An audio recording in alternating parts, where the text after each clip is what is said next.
Et si tout ce qu'on croyait savoir sur les compléments pour la muscu était en fait à l'envers? Mhm. Si les deux produits les plus populaires, ceux qu'on voit partout, n'étaient finalement qu'un détail?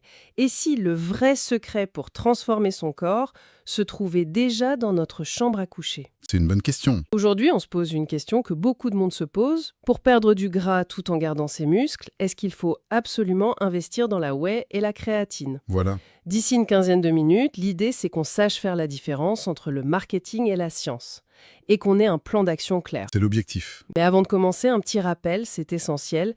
Cette discussion, c'est à but informatif. Absolument. Ça ne remplace en aucun cas l'avis d'un professionnel de la santé. Il faut toujours consulter un médecin ou un nutritionniste avant de changer quoi que ce soit à son alimentation. Tout à fait.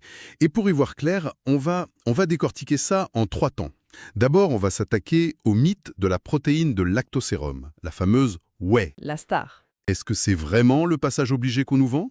Ensuite, on va se pencher sur un cas très différent, la créatine. D'accord. C'est l'un des rares compléments qui semble avoir une vraie légitimité. Et enfin, on révélera ce qui est décrit comme le supplément le plus puissant de tous. Et petit spoiler, il ne s'achète pas. Ah, intéressant. Et pour ça, on se base sur les conclusions d'un guide qui s'appelle Fat Loss Dieting Made Simple, qui part d'un principe très simple. Il n'y a pas de pilule magique. Parfait. Le décor est planté, alors attaquons-nous à la superstar, l'incontournable shaker post-entraînement, la whey. On la voit partout, on nous dit qu'elle est essentielle. Dans le contexte d'un régime, est-ce que c'est vrai? Eh bien, c'est la première grande idée reçue que le guide déconstruit. La réponse est assez simple en fait. La whey, c'est un outil de commodité, pas une nécessité. Attendez, juste pratique. C'est ça. C'est tout. Parce que toute l'industrie du fitness est construite là-dessus, sur l'idée que le shaker de whey après l'effort, c'est presque magique pour la récupération. Je sais, on parle de vitesse, d'absorption, de biodisponibilité. Exactement, Et là, vous me dites que tout ça, c'est secondaire. c'est exactement ça. Il faut le voir comme ça. Après l'entraînement, on a besoin de protéines et de glucides. D'accord? Oui, Boire un shaker, c'est rapide. Ça prend 30 secondes. C'est plus simple que de sortir son Tupperware avec du poulet et du riz au milieu du vestiaire. c'est vrai. C'est là sa vraie force, la praticité. C'est un peu le plat préparé du sportif, si tu veux. Ah, j'aime bien l'image. On sait que c'est pas de la haute cuisine, mais certains jours, entre le boulot et la séance, c'est soit ça, soit rien. Le choix est vite fait. D'accord, l'analogie du plat préparé, elle est très parlante. Ça dépanne, mais ça remplace pas un vrai repas. Donc si j'ai le temps de rentrer chez moi et de manger, je sais pas, des œufs ou un morceau de saumon, j'obtiens les mêmes bénéfices. C'est là que ça devient encore plus intéressant. Non seulement on obtient les mêmes bénéfices, mais le guide va plus loin. Ah oui, Il qualifie l'impact spécifique de la whey sur la rétention musculaire pendant un régime de sèche de très faible. très faible. Oui, très faible comparé à une alimentation solide équivalente. Très faible. Mais c'est une affirmation énorme. Ça va à l'encontre de décennies de marketing. Qu'est-ce qui justifie une conclusion aussi radicale? La justification, elle est toute simple. Sur une journée de 24 heures, le corps se fiche un peu de savoir si tes protéines sont arrivées en 20 minutes ou en 60. D'accord. Ce qui compte vraiment, c'est l'apport total en protéines sur la journée et sa qualité. L'industrie a pris ce minuscule avantage de vitesse d'absorption et l'a transformé en un argument de vente massif. En faisant croire que c'était essentiel. Exactement.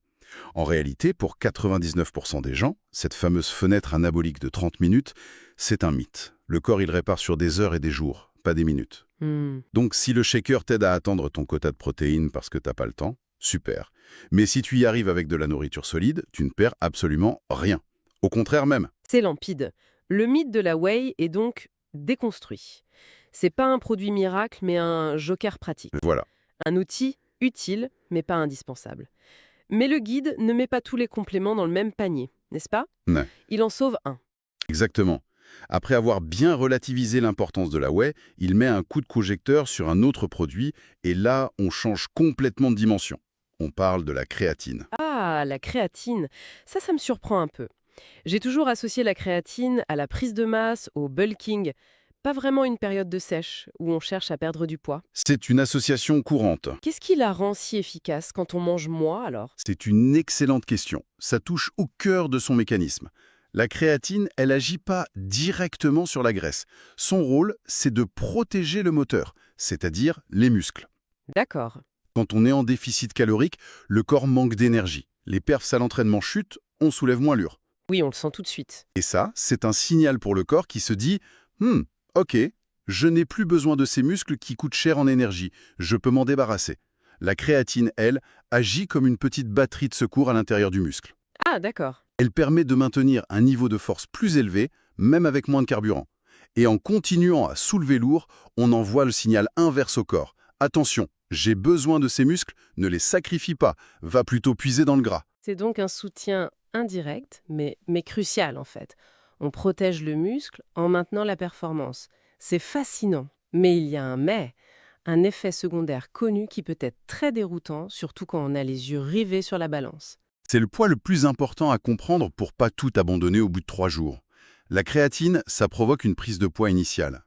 Le guide l'estime environ 5 livres, soit un peu plus de 2 kilos. Attendez une seconde, psychologiquement, c'est énorme. On commence un régime pour perdre du poids, on fait des efforts, et la première chose qui se passe, c'est qu'on prend 2 kilos sur la balance. C'est ça. Mais c'est une recette pour l'échec, non? Pour beaucoup de gens, ce serait le signe que ça marche pas, et la raison d'arrêter. Tu mets le doigt sur l'obstacle mental numéro 1. Et c'est pour ça qu'il faut le marteler. Ce n'est pas du gras. D'accord. C'est de l'eau. La créatine attire l'eau à l'intérieur des cellules musculaires. C'est un phénomène qu'on appelle la volumisation cellulaire. Et en fait, c'est le signe que le produit fonctionne. Des muscles mieux hydratés sont des muscles plus forts, plus performants. Mais si on ne le sait pas, voir ce chiffre sur la balance, ça peut être absolument démoralisant. C'est un test de confiance dans le processus.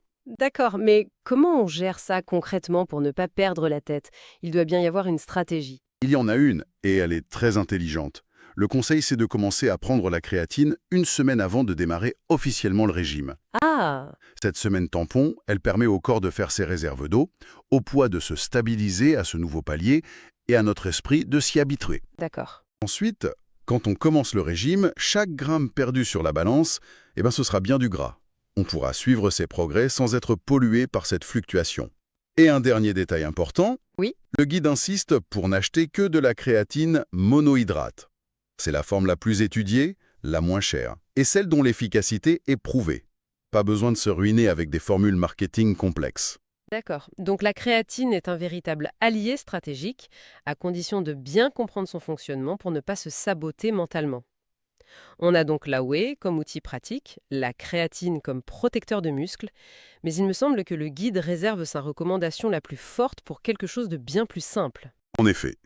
Et c'est sans doute la conclusion la plus percutante de toute l'analyse. Après avoir passé en revue ces poudres, le guide révèle ce qu'il nomme le supplément le plus puissant et le plus efficace pour la perte de gras. Et ce supplément, c'est le sommeil.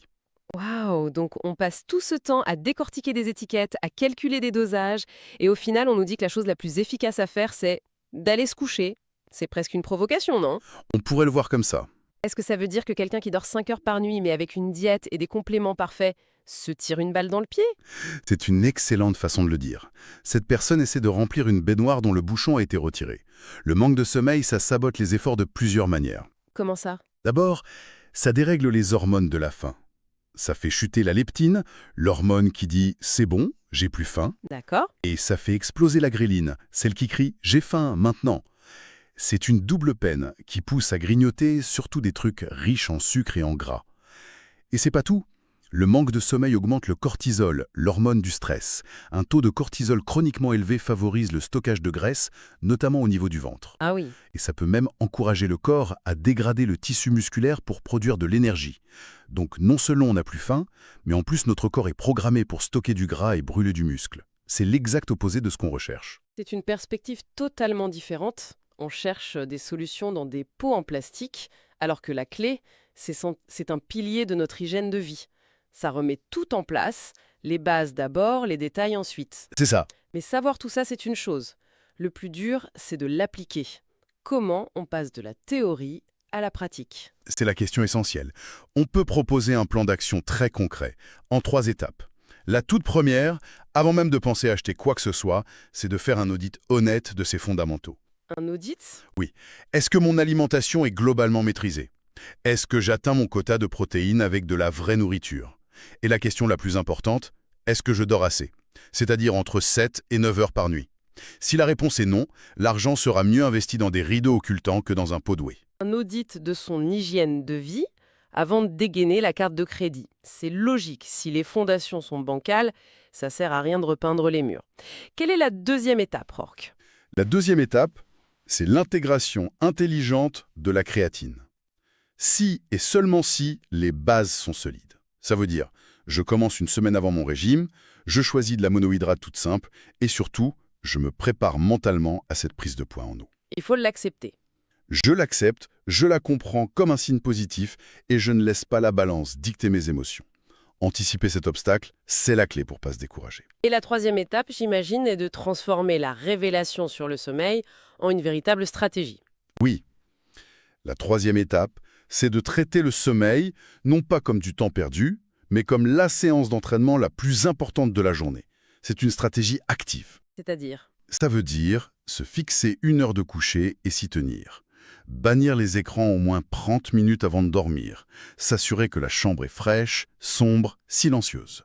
C'est un investissement qui payera bien plus que n'importe quel autre effort. D'accord. Pour résumer cette analyse, si on devait repartir avec 3 idées fortes, 3 points essentiels, quels seraient-ils? Le premier, c'est que la whey protéine est un outil de commodité, un fast-food de la protéine, utile pour dépanner, mais absolument pas une nécessité. La nourriture solide fait un travail égal, voire supérieur. Ok, point 1. Le deuxième point, c'est que la créatine monohydrate, elle, est un soutien physiologique efficace, un véritable bouclier pour les muscles pendant un régime, à condition de gérer la rétention d'eau initiale pour pas saboter mentalement. Et le troisième, le plus contre-intuitif peut-être, le facteur qui aura le plus d'impact sur le succès bien avant n'importe quelle poudre, c'est la qualité et la quantité de sommeil. C'est le pilier silencieux, invisible, mais absolument déterminant. C'est une synthèse parfaite. Ces 3 points, ça résume toute la philosophie. Maîtriser le 99% que sont les fondamentaux, avant de vouloir optimiser le 1% que sont les compléments. Ce qui nous amène à une question de fond.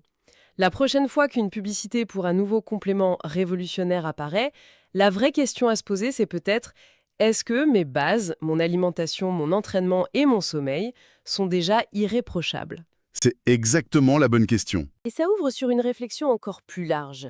Dans cette quête permanente de raccourcis, combien de secrets de la performance et du bien-être se cachent en réalité, à la vue de tous, dans les gestes les plus simples de notre quotidien?